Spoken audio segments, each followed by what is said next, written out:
Good morning, everybody. Orange J here with another War of the Visions video, and today we're going to take a look at the new stuff coming this Wednesday. We've got Reagen, his vision card, and most importantly, the number one most important thing to ever happen to War of the Visions since Aileen got her Master Ability 2 is Aileen getting her Transcendence and being 140able. It's the biggest deal ever, and if you're new to the game and the channel, that's not true, but it's still happy for me because I'm going to max her out. So here we go. Let's talk about Reagen first. This is a big deal for a lot of people. He is Laswell and Rain's father from FFBE, so there's a lot of like emotional connection to him for players that played that game as well. His TMR, Pale Red Coat, is really interesting. It's an attack buff for allies and also a fire attack and ice attack buff for allies. There's some situational uses here. It's not insanely good. The stat line's pretty mid, but overall a useful TMR. His main job is Best Knight in the Kingdom. That's brand new, and he's 100 cost non-limited, so he'll be in the game forever. Unit. His master ability, he gets the group buff. He has slash resist, magic resist, and reaction block rate. His dream ability is healing power down, or increase his own healing power by 20, acquired AP up 30, and then one of his moves is upgraded. These dream ability up enhancements are interesting to talk about on new units because they're essentially just something that comes with the kit. You're gonna go for this, I think, if you're pulling the unit and building them. I think dream enhancing them at least the one time is something most people will probably look to do. Okay, support jobs. Let's look, or support abilities. Look at Royal Bloodline right here. This is huge. So it's a 24% attack buff, slash attack pin 40, defense pin 40, and HP recovery when his HP drops below 50. Okay, well, that's insane. This is definitely a top tier support ability. Will just help him do so much damage. Then you have options. Do you want more damage? You can go attack up and strike attack up. He does have some strike attack moves in there. Do you want to be more tanky, a little bit more of a bruiser? You have chain resist, which goes with his card. We'll talk about his card in a minute. It's weird. More slash resist and strike resist, or you could go more attack and accuracy. I personally love Nightblade Secret. Use it on a lot of units, and then you have HP up with this one. You probably won't run that, but all those other ones are usable in certain situations. His counter move that's new is super interesting. It is a slash and strike attack only counter, but it's a 70% proc rate, so it'll proc a lot. It reduces damage by 20%. Leans more into his bruiser mode, but if he's fighting slashing units or striking units, that's a 70% chance you feel pretty good about that going off most of the time. Then let's talk about his kit. So this guy is going to be a PvE monster, I think, but his best role might be as a PvE chainer. He's going to do both in amazing ways. First up, he has ice moves and fire moves. So he has both. That's cool. This move, his cheap one, is a defense debuff slashing ice move. Defense debuffs are very useful in raid situations where you're debuffing the defense of the boss to kill it faster, build higher chains. Cool. That one's not attached to a multi-hit move though, but it's very cheap. Then look at this group buff right here. Ice resistance 25, wind resistance 25, dark resist 25, and then 20 AoE resist for himself. If you're going that like bruiser build, if you're building to fight ice, wind, or dark, boom, he can do all of that for you with just one move. Ice, wind, and dark buff is insane, 25% for every single one of those. While this is a top tier TP buffing move for your group. Love it. Then a fire slashing move he has. This is medium range, small AoE on it, 2-hit move. Ice Killer 60, Wind Killer 60, Dispel Courage 165% modifier. Oh my gosh. If you're splashing this guy into like a fire team, it'll chain with your other fire units. If you're fighting, like the 60x killer on these is nuts, and it dispels courage. Amazing move. Okay, his self buff. This is a 200% chance courage buff to himself, so he'll give himself courage. While he has courage, he gets 50 more reaction block rate, synergizes nicely with his master ability, and he gets AP consumption down 33, again, also synergizing with his master ability. Cool move right here. I think you'll want him using this early to group up with your team and receive buffs. Then you'll want him activating this one before he engages the enemy team. All right, more moves. Let's talk about Kang Kong Leon Jing change. Yeah, I said that right. Yep, come at me. Guarantee you, nailed it, nailed it. This is a defense pin buff for himself. Now, the important thing to note here, this is not a move. that gives him 40 defense pin for just the turn he's using this. It gives him 40 defense penetration for 3 turns, putting him at 80, which is a perfect number. That's a great number to sit at. It's a 200% modifier damage, slashing move, 2-hitter that decreases agility 20%. This move is phenomenal for PvP, and it's phenomenal for guild raids again, because it's an agility debuff, which you want against certain bosses. It's also a chaining attack. Premium move right here. Then, his chop, King Lang descends to the sky. Yeah, sure. What are we playing? Honkai Star Rail right now? Anyway, dispels haste and protect for targets, medium range, small AoE, 2-hit chaining move again. If there's one weakness, if I was good, okay, I'll point out 2 weaknesses in his main kit. It seems OP. Let me tell you the 2 areas it's lacking. No diamond-shaped AoEs. That will hold him back a little bit when it comes to modern carries, especially in PvP, and his range is fairly limited. He's going to have to get close to do damage. Still, once he gets close, he's going to bring pain. Okay, if you do his main job, sub-job, you have another fire and ice move. His ice move has frostbite on it, his fire move is healing power down, and it's a 2-hitter. So both of his fire moves are 2-hitters if you needed to splash him in to a fire chaining team. That's a little harder to do because sometimes the vision cards don't buff and he's not given the fire group buff, he's an ice unit. Still, there he is. You can run Monk sub if you want to give him those striking damage moves and give him this like really interesting 1-turn super steroid, or you can run Nightblade sub, which will give him more slashing moves. No big chaining move here. You don't really need it though. Really his main kit kind of takes care of things. I think mostly you'll probably run Monk for the striking damage type. Then let's talk about this man's limit break. It's nuts. Bottom of the screen. It is a slash resist debuff for 3 turns for the target. Winter Ramana has a slash resist debuff limit break, and it's used all the time in guild raids. This one is a 3-hit move as well, 200% modifier, and again for him, a 4-range move is pretty good. So I love this guy for guild raid scenarios. Oh my goodness, he's going to rock at that. And then I think he's going to be, like, take somebody like Hyo. People looked at Hyo's kit when it came out and were like, I mean, you know, maybe it's kind of good. Hyo's kit is amazing. The dude carries in PvP. And I think Reagen here will do just like his son, Emo Rain, Hyo, and carry 2. Okay, let's look at the vision card. This one's kind of, I don't know about this one. So it has attack agility. I like the stat line. Any card that gives agility is great. The unit effect is super good. Attack 10%, AoE resist 10. The party effect, elemental chain resist 35. I guess it does make you more bruisery. It is a newer mechanic, like not being able to be chained on. I'm talking myself into liking this more and more, but it's not my favorite thing. Critical damage 20, I do really like that. Slash resistance 20, also pretty good. So it definitely is in that vein of making you like do some more damage, but also be harder to kill. If you look at who can use this, and specifically, let's just focus on Ice since he's an Ice element unit.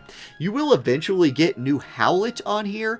Agrius and him could pair nicely together with this. Cost limited. If you were running Natasha, Reagen, something else, they would all like that too. So here's your Ice units that use it. Fire, if you're going that interesting route. Delita. Okay, Luartha, Tina over here. Anyway, those are the units that can use that card. It's an interesting one. Also, I guess don't forget, before we talk about the goddess herself, we can go look. There is a global upgrade to this. It is just for Reagen. The global upgrade, and I'll go find it, is slash attack up accuracy rate up for him. He does not have a guaranteed hit move, so I think this is an important buff. This you could run with his like Nightblade sub-job move that gives accuracy, and then combine that with this, and he'll be a pretty accurate unit if you choose to run those things. Okay, back to this. Let's talk about the goddess. It's Aileen's turn. They did her good. They finally did her good, you guys. They did it. The intern coon, Hiroki straightened him out for this one. Okay, she gets 20% agility. She's no longer slow. She's like a mid-60s agility unit with that. She gets defense pin 20. Combined with defense pin 20 here, that's 40, and that's what newer units are getting in here. So 40 defense pin, good enough. I would have loved 40 more, putting her at 60, but still, that's fine. And then Impulse Thrust. This is the best thing about this upgrade, besides the agility. Honestly, the agility is pretty good. So, you go look at this Impulse Thrust upgrade for her. This is a single target. It hits one target, right? It's a single target damage move. It decreases single target resist by 30, so it's not resistible that way. The modifier looks small, 175. But it increases by 125. It is now a 300% damage modifier move. Aileen is built to do one thing. Go out there, walk towards the enemy, and hit them so hard with her spear they die. She now has a move that does that, probably, and the speed to go get that move used with some defense penetration. I like this a lot. I think if I'm running Aileen, which I'm going to be doing, I run...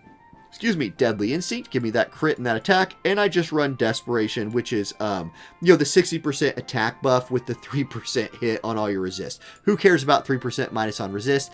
I'm going to come out here, put a big attack number on the board, and go hurt people. I think they did Aileen good. I'm very proud of that upgrade. Next. Ayaka. Ayaka is getting more magic, which will help her heal. She's getting more magic resist, which will help her stay alive. And her Curaga is getting a little bit better. It's not a ton better. Essentially, what it's doing is it's getting critical evasion 25. So if she hits somebody with her Curaga, which Curaga is already a move that's been upgraded several times, she'll restore AP to them, which is awesome, and give them critical evasion. Super good move. Ayaka was already usable in her Master Ability 2 state. I think she's more usable now. If you play Wind, if she's your healer, you're feeling good about that. Charlotte. They did Charlotte good as well. I like Charlotte's Dream Enhancement. Previously, when Charlotte very first came out, she was a good overall tank, but particularly good at like stacking spirit and fighting against mages. They've tried to kind of make her more into a well-rounded tank, and I think they finished that job with the Dream Enhancement. So, she's picking up 15 defense to go along with the spirit that she already had. She's getting slash resist 20 and magic resist 20. That feels pretty good. And then importantly, her glorious armor skill is getting upgraded. Charlotte is a character who you want to cast 2 buffs. You want her casting Attract Wall first. This gives her hate, debuff resistance, elemental debuff resistance, all that. Mostly the hate, you're really after that. Then you really, really want glorious armor. This is 20 defense, 20 spirit, a 40% protect, and a 40% shell, and HP regeneration for 3 turns. That is a huge buff for tanks. 40% is better than the standard 25. This is a great skill. Charlotte is back. Is she top tier? No, she's in that like A minus B plus tier still. But if you're running a lightning tank with your lightning carries, you're going to feel good about running Charlotte again, especially if you can get her to cast her buffs. She'll be loving that. Okay, Sakura. Sakura was somebody, again, already super usable because she can like be a very strong anti-dark, anti-light unit, something like that. Her Dream Enhancement is giving her more defense. She already had 25. She's getting another 15. That puts her at 40. Just from her Master Ability and Dream Enhancement walking into a fight. Defense might not be what it used to be. That's still a lot. Then her activation time gets another 25 down. Okay, so you got 300 here, 25 here. That puts you at 550. If we go look here, she has another way of lowering it. Where is this? How... Wait a second. I had it in my mind that she could get to like 950 down. Where is that? Okay, she can lower more. I don't know what, like... Hold on. Cast time. Let's just search this up. We'll do this live. Cast time. Maybe I'm crazy. I might have made that up in my head. Maybe chat can tell me if I'm losing my mind right now. Either way. Activation time down is really good for her. That's what I'm trying to say. Activation time down is good for this unit. And then Thunderbolt gets an upgrade. The reason the Thunderbolt upgrade is good is because it gives her a reason to cast her lightning damage spell. If you're playing a mono light team, a lot of people will build anti-light. Sakura has lightning damage in her kit, right? So this move now, big diamond shaped AoE, gives lightning resistance down 30, light resistance down 30, 185% modifier that goes up by 60% if the target has AP restore or haste. So 185 plus 60 is 245%. That's a huge modifier for a damage move and could end up being one of her stronger moves, especially if Rebel Intention is getting mitigated by Light Resist. It also gives her agility for 3 turns. It's a really good move and gives her a reason to use her lightning spell. Oh, weapon. You put a weapon on her with cast time down. There you go. Chat with the hookup right there. You give her TMR that has cast time down on it. So, okay, there's ways to lower her cast time. She can be essentially an instant cast unit now, which I think is cool. All right. Dark Fina. This is a unit, again, already seeing a ton of use. Master ability gave her magic attack, pin, and magic. Dream ability gives her accuracy, more magic attack, and sorcery strike upgrade. So she's going to be more accurate, do more damage. The sorcery strike upgrade is pretty good. It dispels runic shields, which is, think Celis, right? Celis puts runic shield off, so she reflects. She can dispel that. She can do that anyway. Again, another single target resist 30 move, so big hitter. Reduce counter chance by 100. That's what got added in here. Essentially, with Dark Fina, they are giving her a great move that with the 30% hit chance buff here and the increase of accuracy here, she now has a very hard-hitting single attack move to snipe out evasion units. She'll also just do more damage in general. So if you were using Dark Fina before, you're still going to love her. Great unit. Let's go talk about Silma. Now, Silma is getting a whole nother quest added into the game for her, so we can get the Mind Spheres to transcend and reincarnate her. She is getting 20% more magic, 15 more defense, and Red Resist, the skill, is getting upgraded. We'll look at Red Resist, and I'll talk about Silma a little bit. Red Resist is a powerful buff. It's 25 slash resist, 25 missile resist, and 25% HP buff for 3 turns for allies. So it turns your lightning units into tankier versions of themselves. That's really good. Fast cast is still an insane buff for red mages, and then her jamming thrust is also very strong long range. So if you're a newer player and you're building up Silma for like a lightning PvP team or something like that, you won't hate it. She's really strong for an MR. She's cost 60, so there's some application for cost limited fights as well. And there we go. My voice is running out. That's the end of the video. Thank you guys for watching. I hope you have a great rest of your day, and I'll catch you next time. Peace.